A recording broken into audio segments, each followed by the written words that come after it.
Oke, bismillahirrahmanirrahim. Assalamualaikum warahmatullahi wabarakatuh. Selamat malam buat Mbak Reni, Mas Ari, sama Mbak Vira. Terima kasih telah menyempatkan datang di kelas malam ini. Ini pertemuan ketiga kita ya di semester yang baru ini. Oke, malam ini kita akan membahas frasa dan juga cerpen. Yang akan pertama kali kita bahas itu adalah frasa. Mungkin teman-teman di sini udah pernah ya dengar kata frasa gitu ya. Nah, frasa itu sendiri apa sih? Nah, di sini nanti akan dijelaskan frasa itu apa.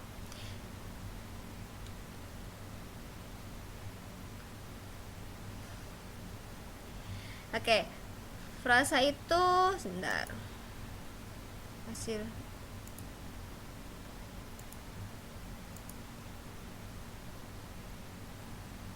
Oke, jadi dalam suatu kalimat itu pasti terdiri atas beberapa satuan, ya kan?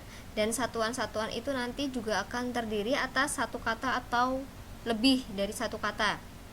Dan satuan pembentuk kalimat itu nanti menempati suatu fungsi tertentu. Nah, fungsi yang dimaksud ini adalah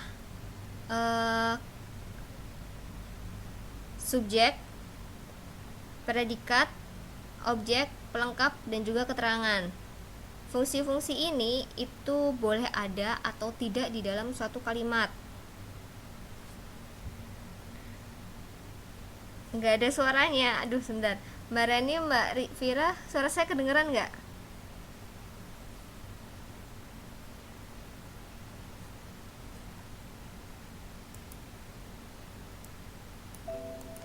Kalau ini masih kecil.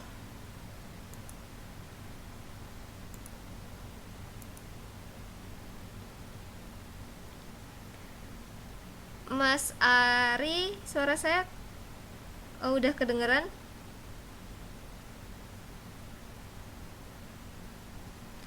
Dikit lagi. Ini volumenya udah paling besar, Mbak.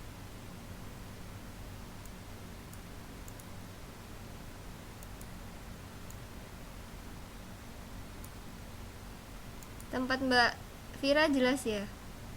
Mungkin sinyal ya, Mbak ya.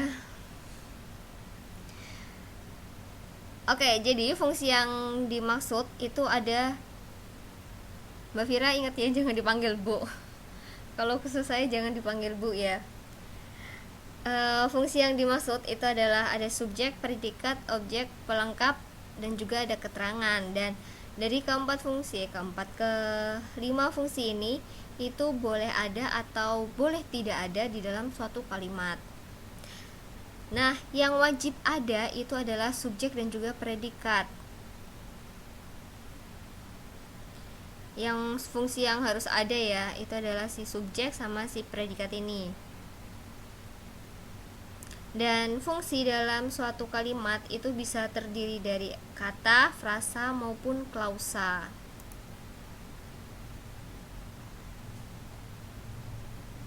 Waalaikumsalam Mbak Yuli. Nah, jadi apa sih frasa itu, ya kan?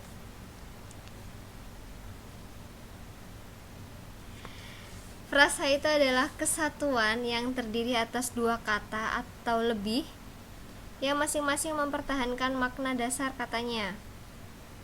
Oke, sebentar.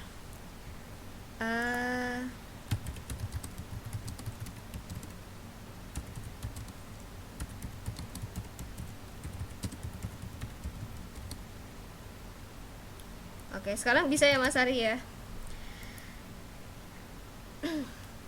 Oke, saya ulangi. Jadi frasa itu adalah suatu kesatuan yang terdiri atas dua kata atau lebih yang masing-masing mempertahankan makna dasar katanya.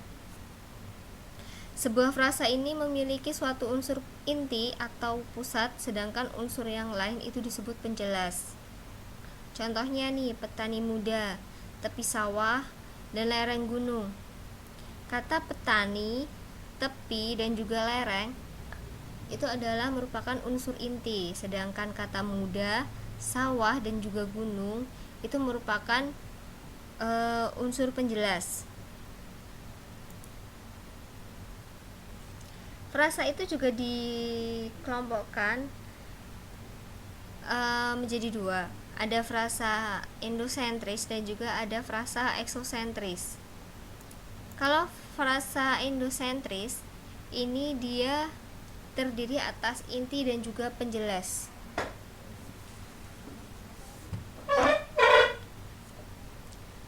Contohnya, pelaku peledakan sedang tersenyum. Pelaku peledakan itu merupakan inti penjelas dan sedang tersenyum itu adalah penjelas inti. Di sini keterangannya adalah frasa pelaku peledakan, ya, frasa dari pelaku peledakan ini itu disebut juga frasa atribut berimbuhan karena penjelasannya ini merupakan kata berimbuhan.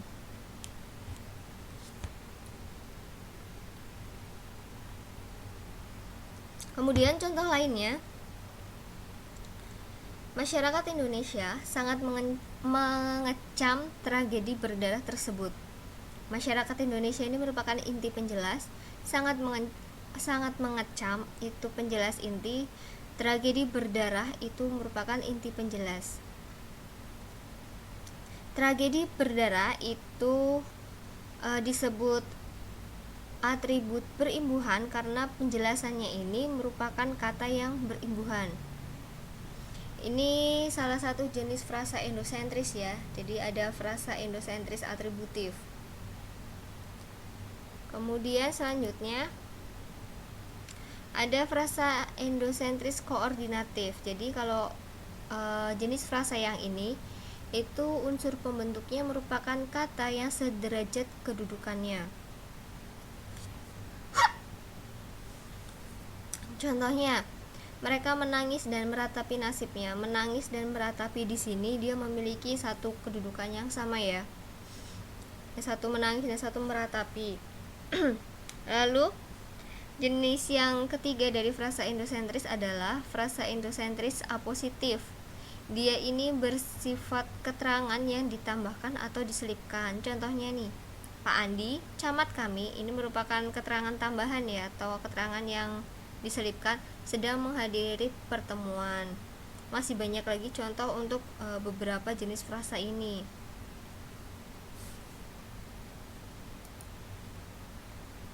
Kemudian pengelompokan kata frasa yang kedua itu ada frasa eksosentris.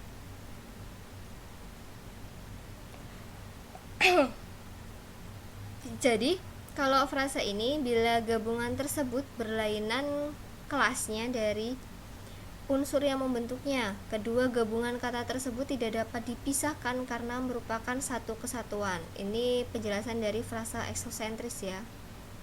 Contohnya nih, ada 3 contoh. Ia pergi ke Bandung bersama ayah. Kalimat ke Bandung bersama ayah ini tidak dapat dipisahkan karena dia merupakan satu kesatuan. Sama seperti contoh yang kedua, ia pergi ke sekolah tanpa pamit kepada ayah. Contoh yang ketiga juga sama, ia bekerja sebagai guru. Yang di bold ini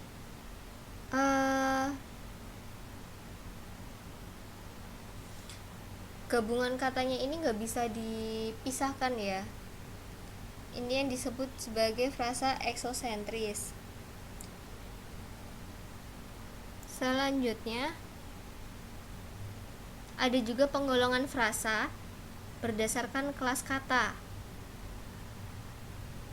Yang pertama itu ada frasa nominal. Jadi inti frasanya adalah kata benda. Contoh, rumah besar, pengetahuan umum, guru baru. Inti frasanya itu adalah suatu kata benda. Lalu ada juga frasa verbal. Kalau frasa verbal ini adalah kata kerja ya inti frasanya. Seperti bertanam sayur, lalu menerima tamu, membaca berita. Ini merupakan kata kerja inti frasanya. Lalu yang ketiga pengulangan frasa berdasarkan kelas kata selanjutnya, itu yang ketiga adalah frasa adjektifal. Ini bila inti frasanya berbentuk kata sifat. Contohnya, sangat tinggi, lalu sangat menakjubkan, dan cantik sekali. Ini merupakan kata sifat ya intinya, inti frasanya. Lalu yang keempat, ada frasa preposisional. Ini bila intinya di bawah pengaruh sebuah preposisi. Dengan senjata tajam, ini dengan, lalu ke sekolah, bagi ayah saya, bagi, dan dari pasar. Darinya ini merupakan sebuah preposisi ya.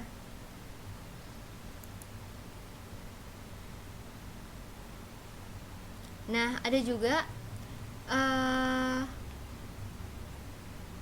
kelompok frasa yang lain.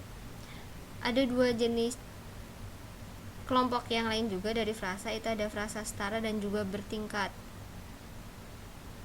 Kalau frasa setara ini kalau kedudukan kata-katanya sederajat, ayah, ibu, kakak, adik, suami, istri, ya kan. Lalu ada frasa bertingkat, itu kalau gabungan kata itu ada yang menjadi inti. Contohnya, rumah itu petani, muda, sangat nakal, ya kan. Ini merupakan contoh frasa bertingkat. Contoh yang lain, jika frasa nominal yang diperluas, contohnya nih, diperluas dengan dengan meletakkan kata penggolong di depannya. Contoh, 5 ekor ayam, beberapa butir telur, dan sepucuk surat. Ini kalau nominal, frasa nominal yang diperluas dengan meletakkan kata penggolong di depannya. Lalu yang kedua, kalau diperluas dengan kata penunjuk ini atau itu. Baju merah itu, rumah mewah ini, dan mobil bagus ini. Nominal yang diperluas lagi itu dengan kata yang. Orang yang malas itu akhirnya kehilangan pekerjaan. Celana dia yang kuning dibeli di Singapura. Ini salah satu contohnya ya kalau diperluas dengan kata yang. Lalu kalau diperluas dengan menambahkan aposisi, Indonesia, negara yang kita cintai, sedang dilanda musibah. Ini merupakan aposisinya ya, atau tambahannya. Itu tadi sepintas mengenai frasa.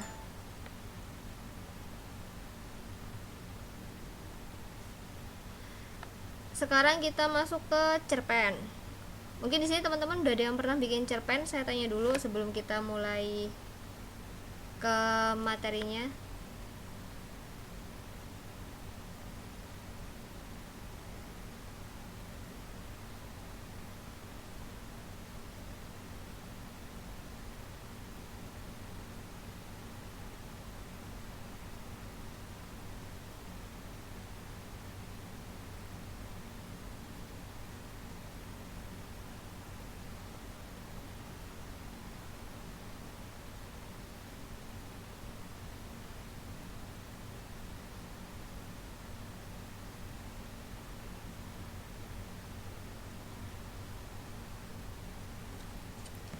Belum ya? Mungkin ada yang punya niatan untuk membuat suatu cerpen, terus nanti kemudian dibukukan ya, sama kayak yang teman-teman yang lain. Ada kan yang sudah membuat cerpen kemudian dibukukan dalam satu buku kumpulan cerpen itu ya, yang Formosa itu kalau nggak salah ya, apa yang Biang Lala ya, saya lupa. Dicoba aja mbak, siapa tahu nanti bisa diterbitkan karyanya.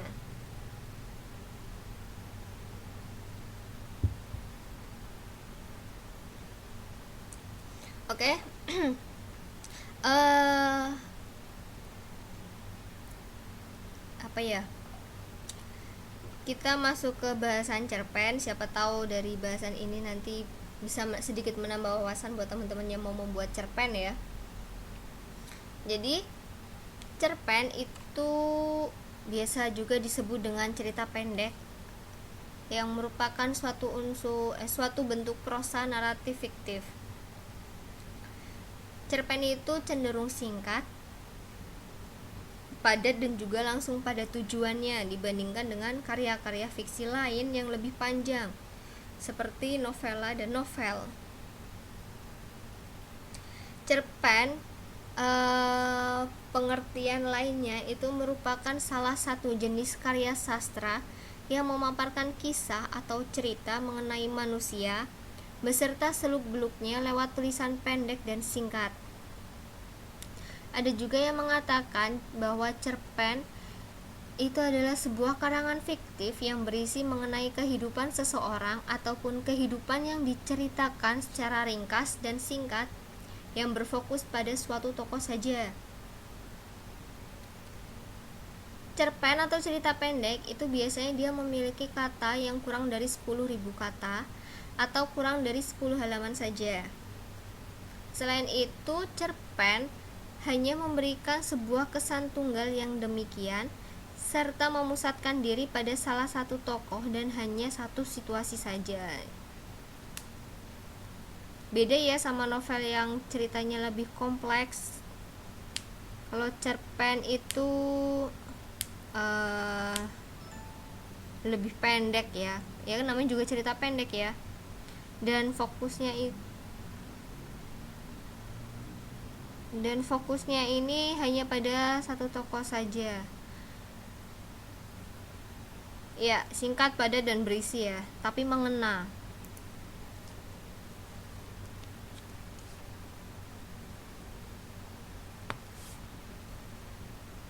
Di Indonesia, cerpen itu mulai ditulis sekitar tahun 30-an.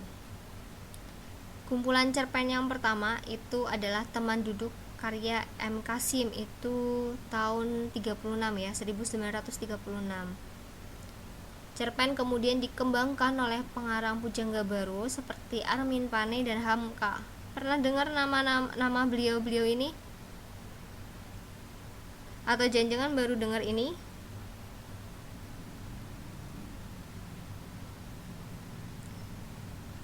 Oke, ini salah satu pujangga baru ya. Selanjutnya cerpen itu berkembang dengan pesat dan kini merupakan bentuk prosa yang dominan karena mudah disampaikan melalui surat kabar, majalah dan juga radio.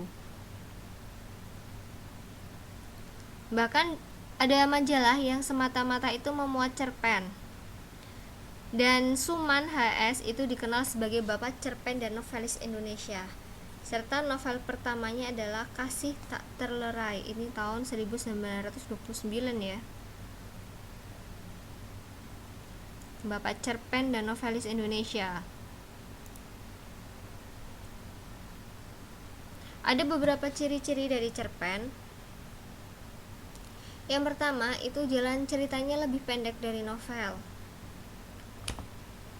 Ciri yang pertama itu. Lalu yang kedua, sebuah cerpen ini memiliki jumlah kata yang tidak lebih dari 10.000 kata. Ini yang tadi seperti disebut di awal slide ya, mengenai cerpen. Lalu ciri yang ketiga, biasanya isi cerpen ini berasal dari kehidupan sehari-hari atau menceritakan kehidupan kita sehari-hari ya. Yang ciri selanjutnya itu tidak menggambarkan semua kisah para tokohnya. Hal ini karena dalam cerpen yang digambarkan hanyalah intisarinya saja. Dan dia berpusatnya hanya pada satu tokoh saja ya kalau cerpen. Ciri yang kelima, itu tokoh dalam cerpen digambarkan mengalami masalah atau suatu konflik hingga pada tahap penyelesaiannya. Selanjutnya, ciri yang keenam itu pemakaian kata yang sederhana serta ekonomis dan mudah dikenal pembaca. Jadi istilahnya bahasanya bahasa ringan ya yang digunakan.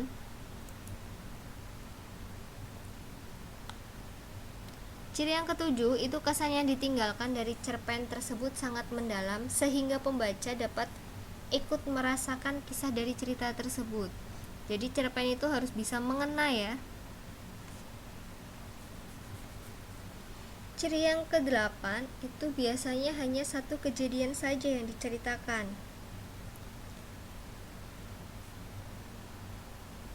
Dan ciri cerpen yang selanjutnya itu dia alur ceritanya tunggal dan lurus. Biasanya alurnya alur maju ya. Dan ciri yang terakhir itu penokohan pada cerpen sangatlah sederhana, tidak mendalam serta singkat. Intinya kalau cerpen tadi seperti kata Mbak siapa ya tadi ya, Mbak Yuli, jelas singkat padat ya, tapi mengena. Malam Mbak Dewi. Terus ada nih struktur cerpen, ada 3 struktur. Kok 3 ada 5 apa ya? Ada 6. Ada beberapa struktur cerpen. Yang pertama itu pasti ada abstraknya.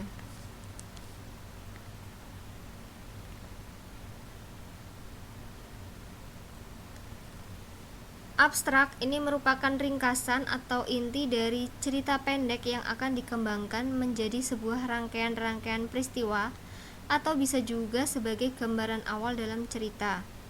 Abstrak ini dia bersifat opsional ya, atau dalam artian bahwa setiap cerpen boleh tidak terdapat struktur abstrak ini. Lalu struktur cerpen yang kedua itu ada orientasi. Kalau orientasi ini dia berkaitan dengan waktu, suasana, dan juga tempat yang berkaitan dengan jalan cerita dari si cerpen itu. Lalu struktur yang ketiga itu ada komplikasi. Kalau komplikasi ini dia berisi urutan kejadian-kejadian yang dihubungkan secara sebab dan akibat. Pada komplikasi biasanya mendapatkan karakter ataupun watak dari berbagai tokoh cerita pendek tersebut. Hal ini karena pada bagian komplikasi kerumitan itu akan mulai bermunculan.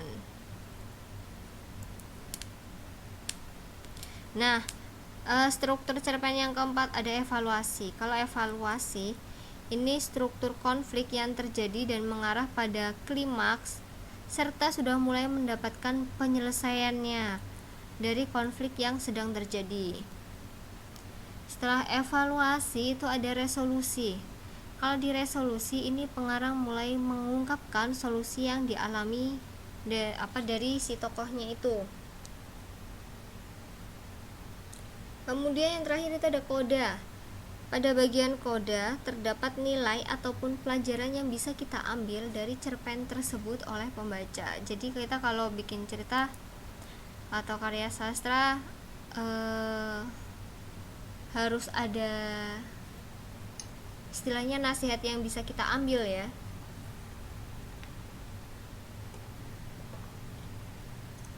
Yang bisa dijadikan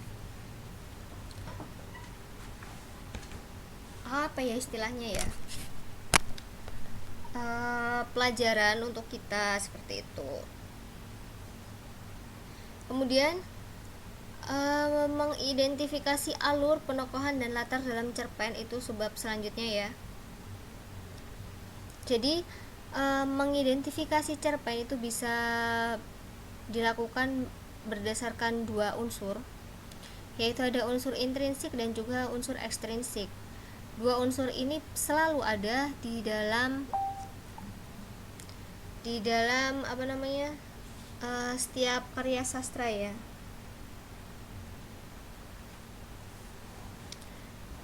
Yang pertama akan kita bahas itu adalah unsur intrinsik. Jadi unsur yang terdapat di dalam cerpen itu.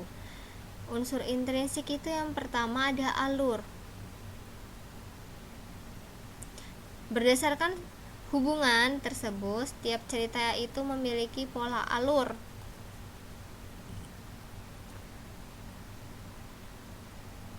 Pola alurnya itu ada perkenalan keadaan, pertikaian atau konflik mulai terjadi, kemudian konflik berkembang menjadi semakin rumit, ada klimaksnya, dan endingnya itu ada peleraian, solusi ataupun penyelesaiannya.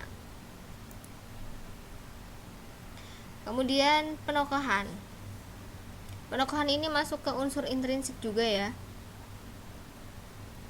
Penokohan atau perwatakan itu adalah pelukisan tokoh cerita, baik keadaan lahir maupun batinnya, termasuk keyakinannya, pandangan hidupnya, adat istiadat, dan juga masih banyak lagi ya. Dan yang diangkat si pengarang dalam karyanya itu adalah manusia dan kehidupannya. Oleh karena itu, penokohan ini merupakan unsur cerita yang sangat penting. Melalui penokohan, cerita menjadi lebih nyata dalam angan si pembaca. Dan di sini ada 3 cara yang digunakan pengarang untuk melukiskan watak tokoh cerita, yaitu dengan cara langsung, tidak langsung, dan juga secara kontekstual. Kalau pelukisan secara langsung, ini pengarang langsung melukiskan keadaan dan sifat dari si tokoh. Misalnya nih, tokoh tersebut memiliki sifat cerewet, nakal, jelek, baik, atau dia berkulit hitam. Sedangkan kalau secara tidak langsung, pengarang ini pelukisan watak yang secara tidak langsung ya, maksudnya pengarang ini secara tersamar memberitahukan keadaan dari tokoh ceritanya itu.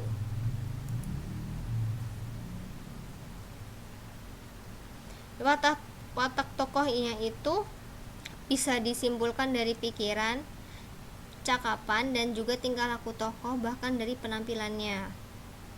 Watak tokoh itu juga dapat disimpulkan melalui tokoh lain yang menceritakan secara tidak langsung.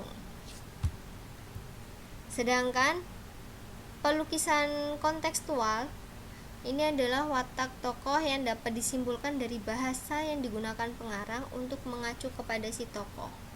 Itu tadi ya, penilaian dari penokohan, bagaimana cara melukiskan suatu watak tokoh dari secara langsung, tidak langsung, dan juga kontekstual. Lalu yang ketiga, kita mengidentifikasi latar. Latar ini alur penokohan, latar itu juga masih masuk ke dalam unsur intrinsik ya. Kalau latar itu biasanya dibedakan menjadi 3, ada latar waktu, ada latar tempat, dan juga suasana. Kalau latar waktu itu waktu atau masa tertentu ketika peristiwa dalam cerita tersebut terjadi, pagi, siang, sore, kemudian hari Minggu tanggal segini, tahun sekian, seperti itu ya. Kemudian dari latar tempat, lokasi atau bangunan fisik lain yang menjadi tempat terjadinya peristiwa-peristiwa dalam cerita. Contoh Taiwan gitu kan, di gedung, di sekolah, seperti itu. Lalu yang terakhir itu ada suasana. Suasana ini adalah salah satu unsur intrinsik yang berkaitan dengan keadaan psikologis yang timbul dengan sendirinya bersamaan dengan jalan ceritanya. Seperti suasananya mencekam atau suasananya sedih, riang, gembira, seperti itu ya.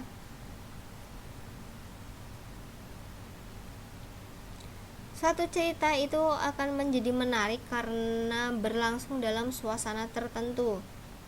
Misalnya suasana gembira, sedih, tegang, penuh semangat. Bisa juga menggambarkan suasana yang tenang dan juga damai, ya kan? Dan suasana dalam cerita itu biasanya dibangun bersama pelukisan tokoh utama. Pembaca mengikuti kejadian demi kejadian yang dialami tokoh utama, dan bersama dia, pembaca itu nanti akan dibawa larut dalam suasana cerita.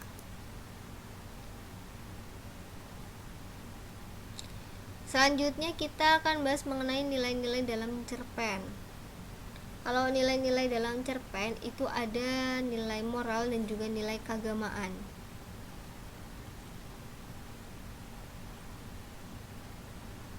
Nilai moral dan keagamaan ini tampak kental pada karya-karya sastra Indonesia.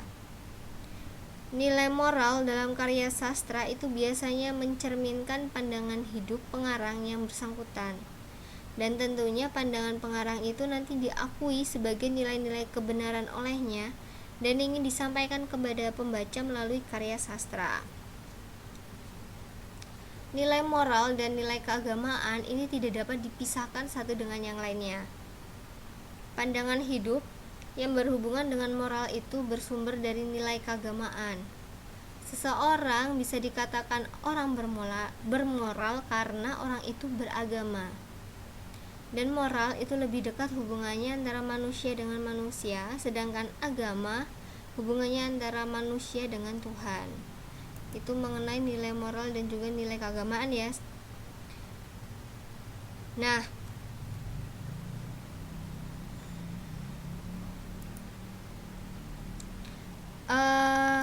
di sini saya ada contoh cerpen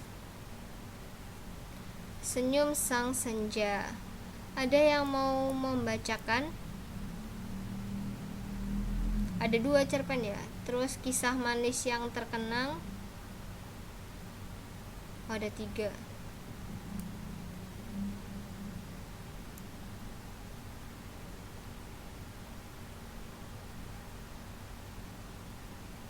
Asmara dan Kematian di Perbatasan 3 Negara. Ya.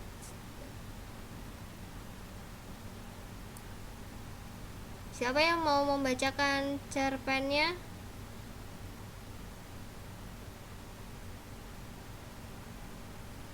Ada yang berminat? Biar gak ngantuk ya. Saya gak biasa nunjuk sih mbak. Kesadaran pribadi kalau saya biasanya. Kalau ada yang mau gitu.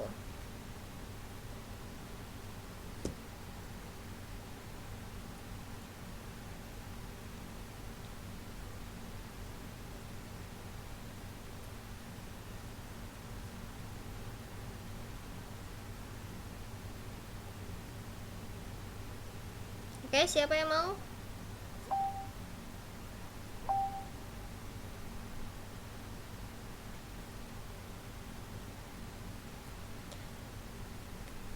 Mbak Reni, Mas Ari, Mbak Vira, Mbak Yuli, Mbak Dewi, ada yang mau?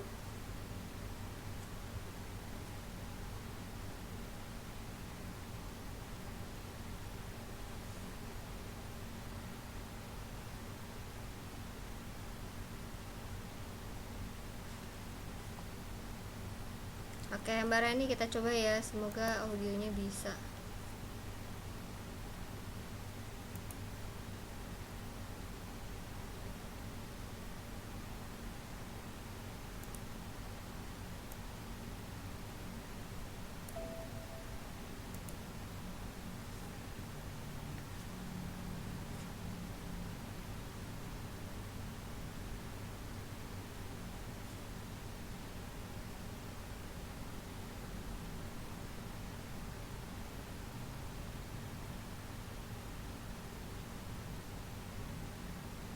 Halo. Oke, halo Mbak Reni. Halo. Iya, silakan Mbak dimulai Mbak.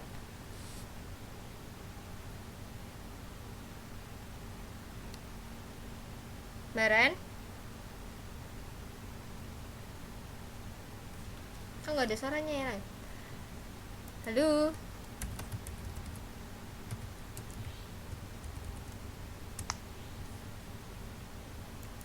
Kok suaranya hilang ya Mbak? Tadi ada benar, iya.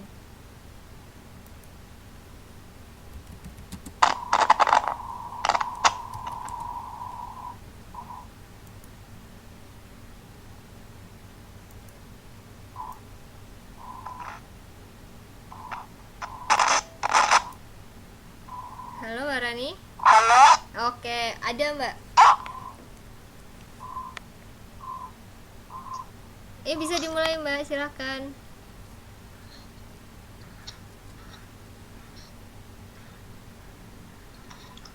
Ada ya? Ada.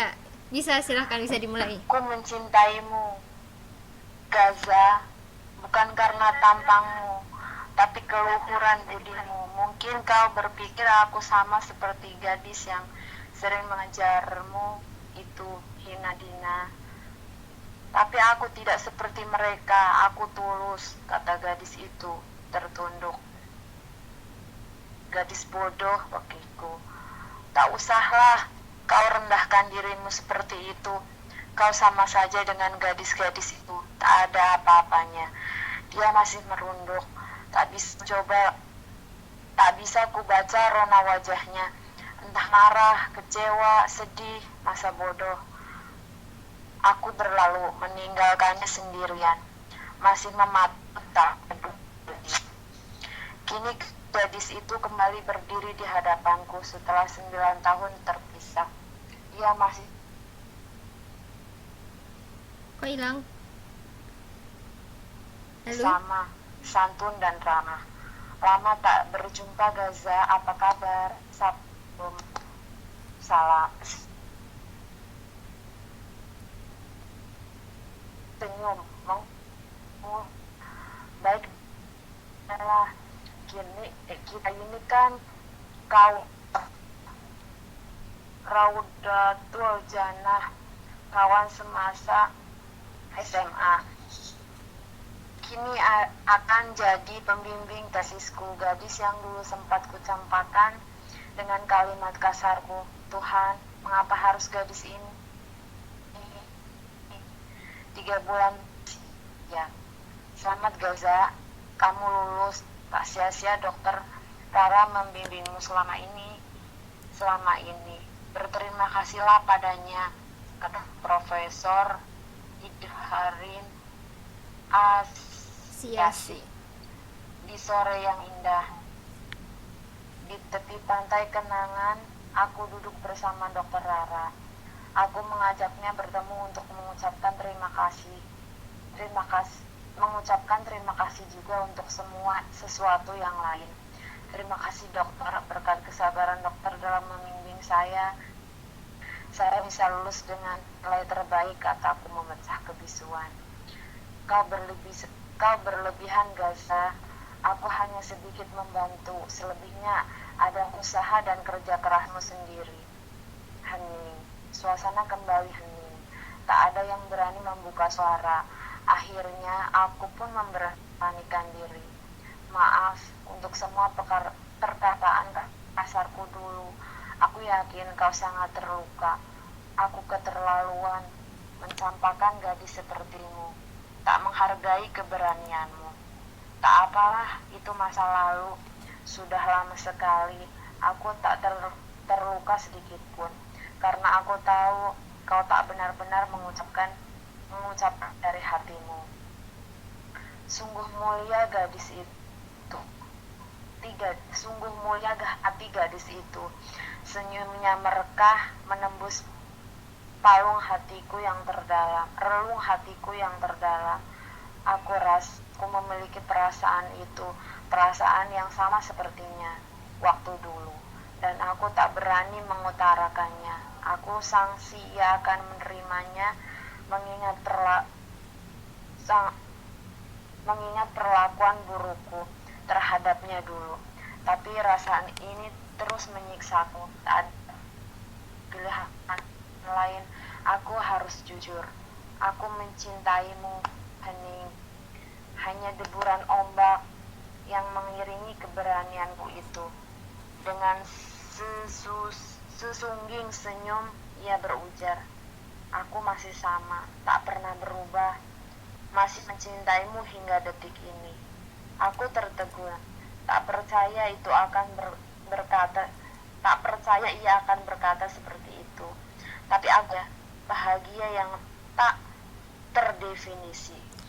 Terima kasih, Miss. Iya. Udah ya? Apa belum? Masih ada sisa lagi, Mbak. Senja semakin dekat. Awan jingga kemerahan menghias langit. Betapa indahnya hari ini. Terima kasih cinta. Terima kasih mencintaiku hingga kini. Aku takkan menyia-nyiakanmu lagi seperti dulu. Itu takkan terjadi lagi. cerpen karangan Dian Antuwala. Udah Miss, terima kasih. Oke, terima kasih Mbak. Oke, tadi cerpen dengan judul Senyum Sang Senja ya, dibacakan sama Mbak Reni. Oke, masih ada masih ada 2 cerpen lagi. Kisah Manis Yang Terkenang. Siapa yang mau membacakannya?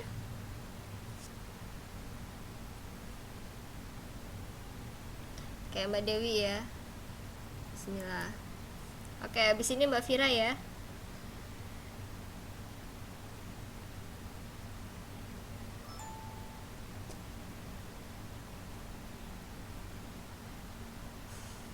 Halo Miss.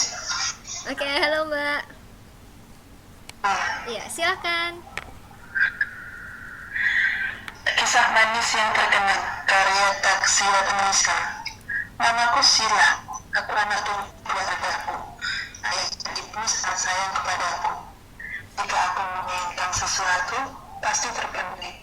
Ayah dan ibu selalu mengontrol apa saja kegiatan yang aku lakukan di luar rumah, seperti les piano, berlatih tenis, dan kegiatan lainnya. Aku kesepian di rumah. Kalau ayah dan ibu belum pulang dari kantornya, seperti inilah rasanya tak punya seperti ini rasanya tak punya saudara kandung, tak bisa curhat, bercanda, nonton film dan karaokean baik denganku. Menjelang pagi pun datang, alarm sudah berbunyi. Aku membuka mata perlahan, mengambil alarm yang ada di meja samping tempat tidur, dan aku langsung menghentikannya.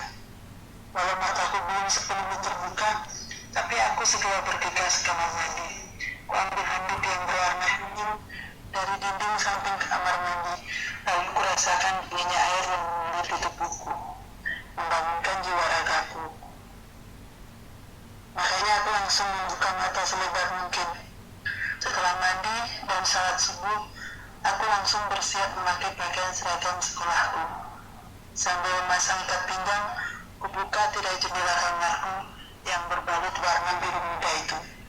Kubuka jendela kamar, dan kuhirup udara segar di pagi hari. Benar-benar menyejukkan dan menyehatkan. Aku kembali ke cermin dan memakai kerudung warna putih dan bos pink yang aku jepitkan pada dada kiriku. Tak lupa aku memakai jam tangan dan kacamata berbalut warna coklat yang tergeletak di meja ungu samping tempat tidurku. Aku segera mengambil tas dan memakai sepatu. Aku keluar dari kamar, buru-buru menuruni anak tangga. Di bawah, ibuku yang memakai baju kantor dan berkerudung itu sudah menyiapkan sarapan pagi di meja makan. Kulihat ayah dan ibu sedang sarapan bersama. Selamat pagi, sapaku pada ayah dan ibu. Pagi anak ibu yang cantik, jawab ibu sambil tersenyum manis. Hari ini kamu pulang agak sore ya nak, kata ayah. Hari ini kami pulang agak sore ya nak, kata ayah. Ya, kamu gak apa-apa kan sendirian di rumah, sambung ibu. Tidak apa-apa kok bu, hehe, jawabku. Lalu aku duduk di kursi mengambil roti dan memilih selai coklat untuk memanjakan mulutku pagi ini. Sesudah sarapan, aku berpamitan kepada ayah dan ibu. Ibu, ayah, aku berangkat dulu ya. Assalamualaikum. Sambil mencium tangan ayah dan ibu. Waalaikumsalam warahmatullahi. Hati-hati ya nak, jawab ayah dan ibu sebentar.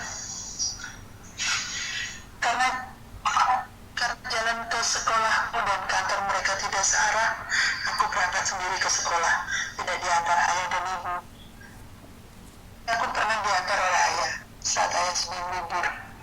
Aku membuka pintu, lalu keluar. Kudorong gerbang berwarna coklat emas yang ada di halaman rumahku. Aku segera mencari taksi untuk mempermudah transportasi ke sekolah. Pulang sekolah. Aku pulang sekolah menjelang maghrib. Aku turun dari mobil temanku, Salsa. Pak, Haji dan Salsa, makasih udah nganterin saya datang ke rumah, ucapku. Sama-sama sih, Ma. Kami langsung pulang ya. Assalamualaikum Bapak Haji Ayah Salsa. Hati-hati Pak. Waalaikumsalam warahmatullahi. Aku langsung buka gerbang dan masuk ke rumah. Di satu persatu anak tangga menuju kamar. Aku buka pintu kamar dan pluk. Aku langsung terlentang di tempat tidurku. Sekitar 5 menit, aku lepas kerudungku dan bros pinnya. Selanjutnya aku pergi ke kamar mandi. Setelah mandi, saat maghrib dan mengaji, tubuhku terasa terus tubuh. Tapi kok tiba-tiba aku ingin mendengarkan radio, tidak tahu kenapa. Aku mendengarkan radio rumahku. Aku tak peduli itu stasiun apa, yang jelas aku ingin sekali mendengarkan radio. Baru ku buka, si penyiar radio di stasiun tersebut memutar sebuah lagu. Itu lagu slow, enak didengerin deh. Setelah selesai diputar, si penyiar itu berkata, "Oke, buat para senator kemanapun berada, lagu itu lagu yang tidak asing lagi buat kalian, yaitu dari Chris Chance. It's in Your Eyes." Biasa disebut HIIYE. Wow, artis itu suaranya keren sekali. Aku baru tahu itu artis. Wah, aku udah abang sekali deh pokoknya. Aku jadi pengen lihat profil artis itu. Pasti ganteng dan keren. Oh, bisa hari Minggu, hari libur sekolah, mungkin bisa ada saat yang tepat buat cari tahu artis itu. Yang penting, dan sekarang aku saat isya dulu dan tidur, baru dan bisa melanjutkan pencarian kakakku diri. Aku membersihkan badan di kamar mandi. Setelah membersihkan badan di kamar mandi, aku bergegas untuk tidur. Suara gerbang terdengar diselingi suara mobil. Suara gerbang terdengar diselingi suara mobil. Pasti itu ayah dan ibu. Aku menarik selimutku dan mematikan lampu kamar. It's time to sleep. Pagi sekitar jam 8. Akhirnya waktu yang ditunggu. Aku cari profil lengkap juga fotonya. Aku senyum sendiri ketika melihat foto Chance. Benar bukanku, dia ganteng dan keren. Dia penyanyi dari Amerika Serikat, dan hebatnya lagi, bisa berbahasa Indonesia. Ya, walaupun belum belajar orang Indonesia, ya iyalah. Dia beragama Kristen. Memang sih umumnya artis luar itu beragama dengan Islam. Unduh semua foto dan lagunya ke laptop. Mungkin sekarang aku udah jadi kreator aktor. Beberapa minggu kemudian, hari ini hari Kamis, tanggal merah yang artinya sekolah libur. Pengalamanku tentang Kristen di jejaring sosial blog. Setiap orang di negara manapun bisa melihat catatan yang aku tulis di blog, karena aku ingin berbagi pengalaman di buku. Hari ini aku menulis catatan di blog. Setelah aku lihat pemberitahuan, ada seseorang yang baca blog aku. Dia mengomentari, "Wow, it's amazing. I agree with you." Aku sengaja setiap mencatat di blog menggunakan dua bahasa, yaitu bahasa Indonesia dan Inggris. Jadi memudahkan siapapun untuk membacanya. Aku berpikir pasti itu orang luar yang baca buku aku. Ternyata benar. Tapi di komentar dia tidak tercantum nama pengirim. Jadi aku balas, "Thanks someone. By the way, what's your name?" 3 menit kemudian dia juga membalas, "Welcome Sila. My name Kristen Chance." Hah? Gimana ya? Itu orang ngaku aja gak berpendidikan, mana mungkin Kristen baca blog aku. Hey you, really? But I can't believe, balasku. Tapi kalau memang benar, aneh. Pasti ini cuma rekayasa dia aja. Dia balas, I'm Grayson Michael Chance. You need evidence? I can't see lah, wait me. Ya, dia pengen aku percaya sama ngomong aja. Dia berani sekali untuk membuktikan yang sebenarnya. Oke, someone, I'm waiting, jawab lagi. Tak lama kemudian, ternyata dia ngirim semacam video ke aku. Dan itu Memang Grayson janji lagi mengatakan sesuatu ke aku. Aku merasa bersalah sama dia. Ya Allah, ampuni hambamu ini. Lalu dia menyambung percakapan. You can believe? Aku menjawab, I can. I'm sorry, Gray. I feel guilty. Kayaknya Grayson marah sama aku deh. Dia cuma balas, okay, no problem. Bye. Dia memutus pembicaraan begitu saja. Oke lah, tidak apa-apa. Ini kenangan yang tak terlupakan bagi aku. Walau terlihat sekilas. Oke. Terima kasih. Terima kasih Mbak Dewi. Oke, Mbak Dewi kayak apa? Bahasa intonasi ya? Intonasi pembacaannya enak ya. Bisa naik turun kayak gitu. Oke, masih ada sisa satu lagi nih. Sisa. Bentar, saya tadi sepintas baca chattingannya Mbak Reni sama Mbak Yuli. Mbak Yulianti itu Mbak Salsa ini.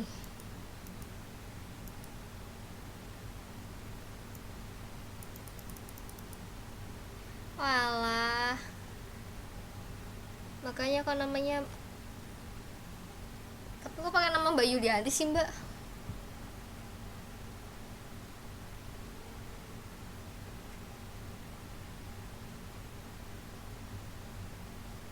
Iya. Oh. Oke.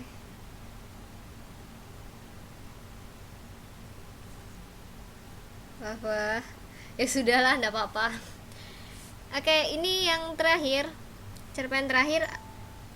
Tadi Mbak Vira jadi Mbak Desti Safira. Mbak Desti Safira jadi. Oke, kita coba ya. Bismillah. Asmara dan kematian di perbatasan 3 negara. Halo Mbak. Halo Bu. Halo Miss, maaf. Oke, nggak apa-apa. Halo. Silahkan. Iya, terima kasih. Asmara dan kematian di perbatasan 3 negara oleh Martin Arida. Drylandpunkt, Augustus. Dengan lafal yang ganjil, aku terbata-bata membacakan kata-kata yang terpatri di semacam koin berbentuk lonjong yang ditemukan oleh cucuku. Membolak-balik benda pipih yang terbuat dari perunggu itu. Kubujuk dia, ini bukan mata uang. Atau peroleh dengan masukkan uang lokal sesungguhnya ke dalam sebuah mesin mekanik. Memutar engkolnya dan keluarlah tanda mata ini.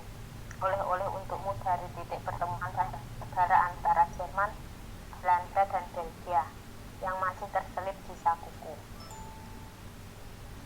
Bu, tulisannya lari-lari Bu. Iya, saya scroll ke bawah soalnya. Ya, silakan. Terima kasih. Mesin Mesin. tanda mata itu terletak di bawah, di kaki sebuah menara yang menjulang tinggi seperti hendak menyundul angkasa musim gugur yang malas. Di sekeliling, nun di bawah sana, terdampar hutan-hutan berwarna-warni seperti permadani yang baru dibentangkan jauh dan berdesakan berlurah hendak mencium kaki langit. Daun-daun berubah warna menahan dinginnya cuaca dan sapuan angin benua yang kering membekukan. Kuning, kecoklatan, juga merah, ditingkahi pucuk-pucuk cemara yang tetap hijau. Ya, hanya cemara yang bertahan terhadap bengisnya musim, yang mengisyaratkan naro akan abadi. Tak terkalahkan dan dia rela menyerahkan diri siap diterbang kaum yang merayakannya. Diterpa angin. Hamparan hutan berwarna-warni itu kadang berubah menjadi lautan dengan gelombang yang bergulung-gulung merindukan tepian untuk merebahkan diri. Ah, sedapnya duduk di sini sambil menatap kejauhan, berkaca pada masa lalu. Suhu beberapa langkah di bawah titik beku. tapi fantasi tetap semarak. Di bawah, di kaki menara, daun-daun mengering, rontok dan dipermainkan angin. Kandas di tanah di mana sebuah tonggak batas 3 negara ditancapkan. Tonggak itu menjadi saksi bagi kekuatan cinta antara aku dan istriku, dan bahwa cinta itu melebihi kesadaran kami terhadap tanah, air, di mana sebuah kekuasaan sedang melancarkan teror terhadap warganya sendiri, menyusul bencana politik setengah abad lalu yang menyebabkan ratusan ribu dibunuh, sementara kami yang sedang berada di luar negeri tak bisa pulang, kecuali mau mati atau paling tidak siap dipenjarakan. Bentar, masih ada lagi. Oke. Bentar dulu. Dalam jumlah ratusan, kami gentayangan di negara-negara Eropa tanpa paspor. Sakit hati memang kala dikenang, sebab anjing saja di daratan ini mengantongi sertifikat. Namun kita tak membutuhkan secari kertas, dia hanya memanggil-manggil keteguhan hati. Adalah 2 orang pemuda Jepang yang tak takut mati untuk kesetiaan pada persaudaraan dengan orang-orang yang terbuang seperti kami. Mereka pelesir dan menyamar sebagai petugas untuk mencari perbatasan yang aman untuk menyeberang bagi orang-orang seperti kami dari satu negara ke negara lain di Eropa ini. Dan mereka menemukan titik temu dari perbatasan 3 negara ini. Dengan bekal seadanya, aku dan istriku merapat ke Aachen, kota Jerman yang cuma sepelempar dari perbatasan ini, berpura-pura sebagai pengantin baru yang sedang berbulan madu.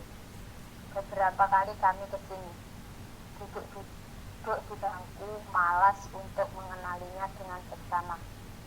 Ya, kami harus mengenalinya sama seperti kami mengenal kulit dan bulu roma kami sendiri dengan baik. Kalau perlu mengambil sekepal tanahnya yang berpasir, menjilat dan menciumnya untuk mengingat aromanya. Juga batang pepohonan dan karena yang kami rencanakan adalah pertaruhan antara tertangkap dan kebahagiaan manusia yang memiliki sebuah kewarganegaraan.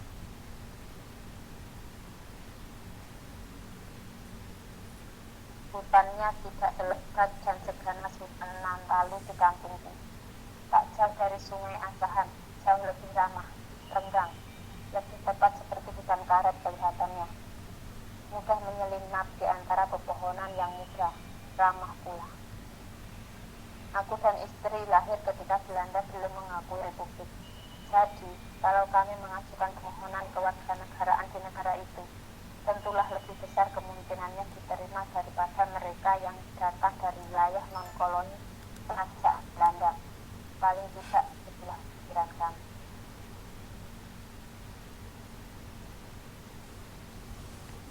Aku dan istri akhir ketika pada suatu hari yang sampai detik ini kenangan masih melekat kuat dalam ingatanku. Kami berdiri lagi di perbatasan ini. Menjelang tahunnya gelap, daun-daun yang rontok sudah tak nampak. Untuk yang terakhir kali, kami harus melangkah ke hutan kecil di bagian wilayah Belanda dalam keadaan bersih, dengan jantung berdebar kuat-kuat dan hati yang diperteguh. Tak secari kertas pun boleh tinggal di badan kami, sebab kalau tertangkap, kami pasti dihukum. Mujur kalau hanya ditendang kembali ke Jerman.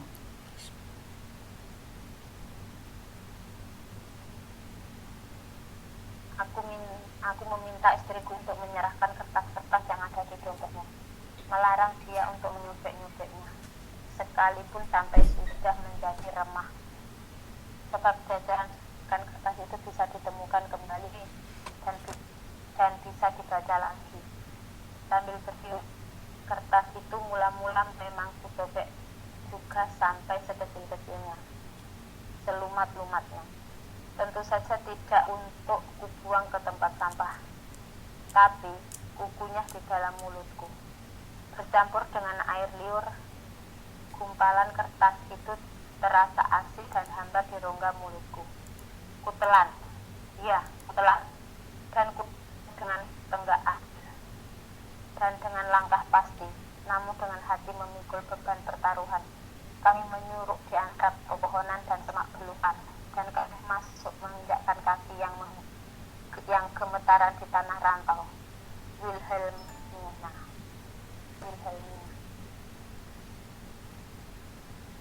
Orang-orang yang terbuang, yang tidak bisa pulang, dihadang senjata dan penjara. Seperti aku ini masih muda pada waktu itu. Romantisme ada di mana?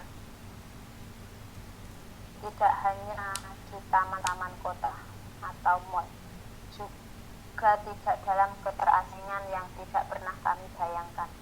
Asmara tidak mengenal penderitaan, dia malah melampauinya. Seperti aku, sejumlah kawan lain memutuskan antara kami tanpa tuan lagi, tanpa sesiapa, kecuali kami berdua. Ayo Bu, tulisannya Bu, lari terus. Asmara, apalagi dalam pengasingan, siapa yang kuasa membendungnya? Konon pula hanya sebuah tonggak perbatasan. Kisahnya begini, seorang perempuan, belum 30 usianya. Junjungan jiwanya berada di sebuah kota kecil di utara Jerman, sementara dia tinggal di sebuah kota kecil terpencil di sebelah. Berketetapan hati untuk menyongsong sang kekasih dengan menyeberang di titik perbatasan tiga negara ini. Mengendap-endap, suatu sore, dia melangkahi apa yang dia kira perbatasan. Dia yakin dia sudah menginjakkan kakinya yang mulai di negeri Schiller. Dia keluar dari belukan dan begitu bahagia sudah merasa diseberang. Dan dia rasanya akan segera mencari alat angkutan, menumpang bis menuju sekitar. Tiba-tiba 2 orang polisi Belanda mencegatnya, karena ternyata dia tersesat dan kembali berada di wilayah Belanda. Tapi pelarian, apalagi yang jadi korban dari satu kekuasaan yang tak punya hati, membuat manusia menjadi cerdas, tak terduga. Perempuan kita itu menyatakan dia tidak berniat melanggar hukum. Dia telah dipermainkan oleh asmara, katanya. Saya kemari dengan saudara saya tadi. Kami bertengkar dan dia meninggalkan saya. Saya tidak berniat jahat, doa.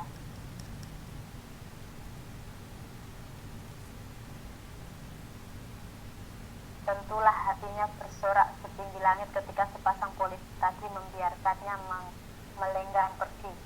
Mereka sangka dia memang hanya perempuan yang disia-siakan oleh asmara. Tengah malam, perempuan itu harus kembali ke rumahnya sendiri, terpisah dari junjungan hatinya. Sampai kapan? Maaf, aku tak tahu. Namun ada kawan yang bercerita pernah melihat dia berpasangan dengan laki Indonesia juga, sedang menikmati konser gratis selepas makan siang hari Selasa di Berliner Symphony. Syukurlah. Titik temu 3 negara ini sungguh berpahala bagi kami kaum yang tak bisa pulang, yang disingkirkan, yang dibiarkan melata mencari daratan tempat berlindung. Untuk merawat kehidupan yang sesungguhnya, tidak diciptakan untuk menemukan akhir dalam kesengsaraan.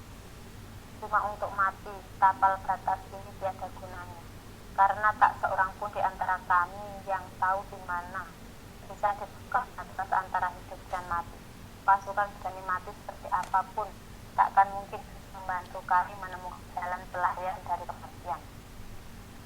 Kami harus menemukannya sendiri-sendiri, menghadapinya sendiri-sendiri. Bagaimanapun melambungnya cinta antara aku dan istriku, tak bisa memilih. Kenyataan yang getir yang tak bisa kuelakkan. Tak ada yang ingin dikubur di daratan yang jauh ini. Semua ingin mati di tanah air. Angan-angan yang sulit ditampik. Ayo, mana tadi? Nih. Bentar, naikin lagi langsung. Ayo, tulisan saya lagi. Ini angan-angan yang sulit ditampik ini, Mbak. Iya, satu kenyataannya kecil. Udah dapat? Kursor saya nggak Oke. kelihatan ya? Itu layar saya kecil Bu, jadinya kalau lari saya harus mencari lagi. Oh, Maaf. maaf ya.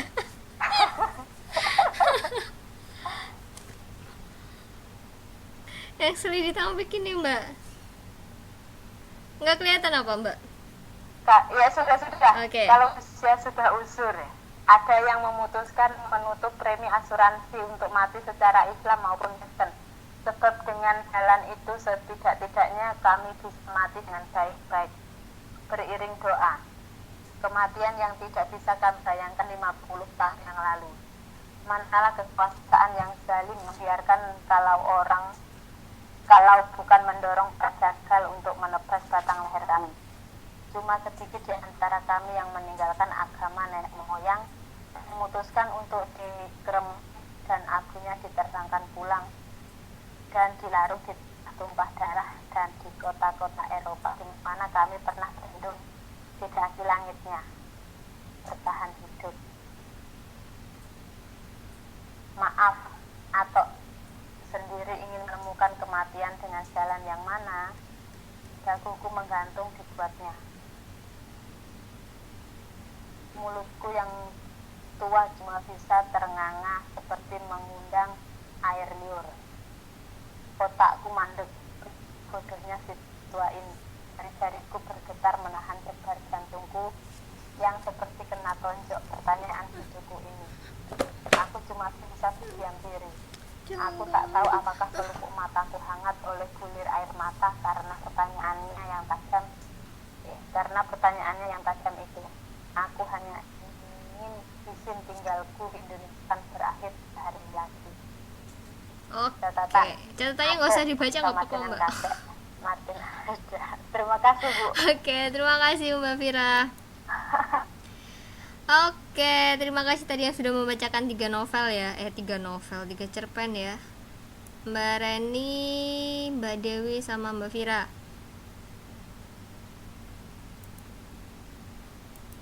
Oke, sebelum saya akhiri kelas malam ini nih, ada yang mau ditanyakan dulu dari materi kita malam ini?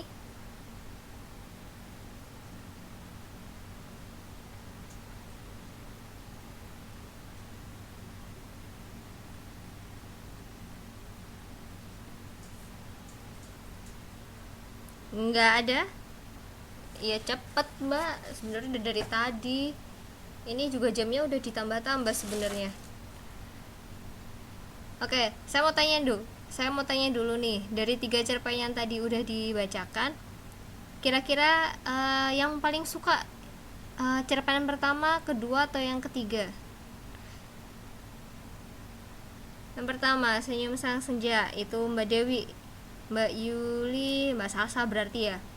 Mbak Salsa yang kedua itu berarti Kisah Manis Yang Terkenang ya. Mbak Dewi yang pertama, Mbak Rani yang pertama. Oke.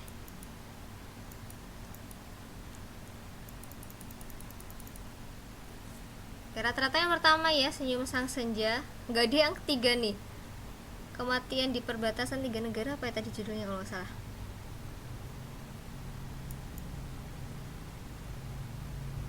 Asmara dan Kematian di Perbatasan 3 Negara. Iya Mbak, yang ketiga agak ribet sebenarnya ya cerpennya ya. Atau kitanya yang nggak nyampe ya Mbak ya.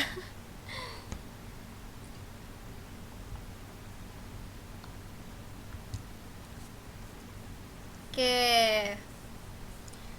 ini Mas Arinya nggak kedengeran ya. Oke kalau gitu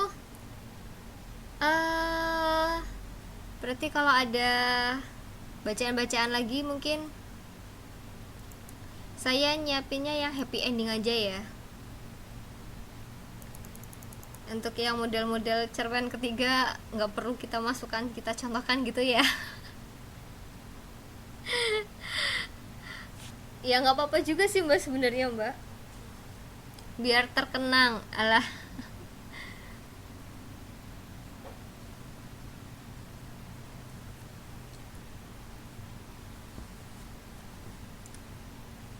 Asik dah bahasanya, belajar yang pahit-pahit. Oke, tapi kalau terlalu pahit juga nggak enak ya mbak ya, harus ada manis-manisnya juga. Ini kita selingi aja ya. Oke lah. eh Balik lagi nih ke pertanyaan yang tadi, ada yang mau ditanyakan?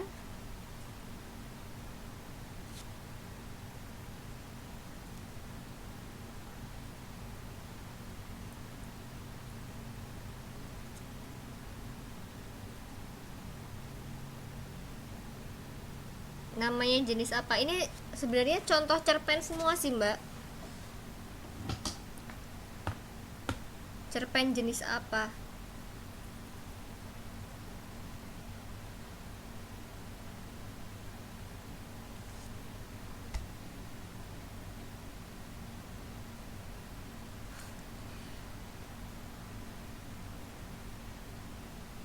Kalau cerpen itu nggak ada jenis-jenisnya sih mbak. Kalau cerpen ya hanya satu itu.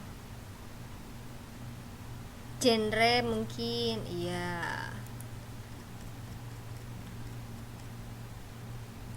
Mungkin tadi yang menjawab tadi siapa sih yang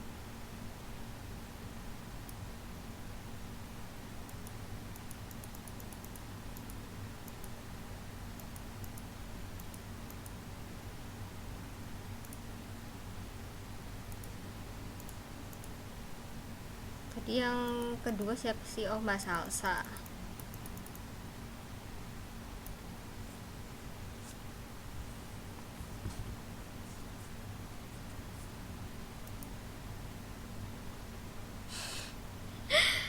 Komedi romantis ya. PR nih buat saya nih. Oke lah, nanti saya usahakan ya kalau ada yang menyinggung masalah prosa atau sastra. Masalah sastra ya, kalau ada masalah sastra nanti deh. Kalau inget ya mbak. Saya carikan yang komedi romantis.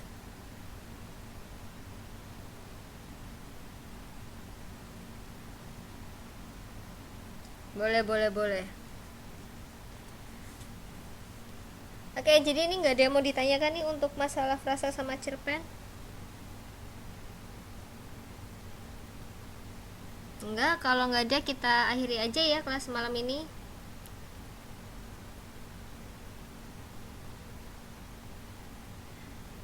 Saya mengucapkan terima kasih untuk kehadiran teman-teman semua. Saya mohon maaf apabila dalam penyampaian tadi itu ada kata-kata dari saya yang kurang berkenan. Selamat malam buat semuanya. Selamat istirahat. Wassalamualaikum warahmatullahi wabarakatuh.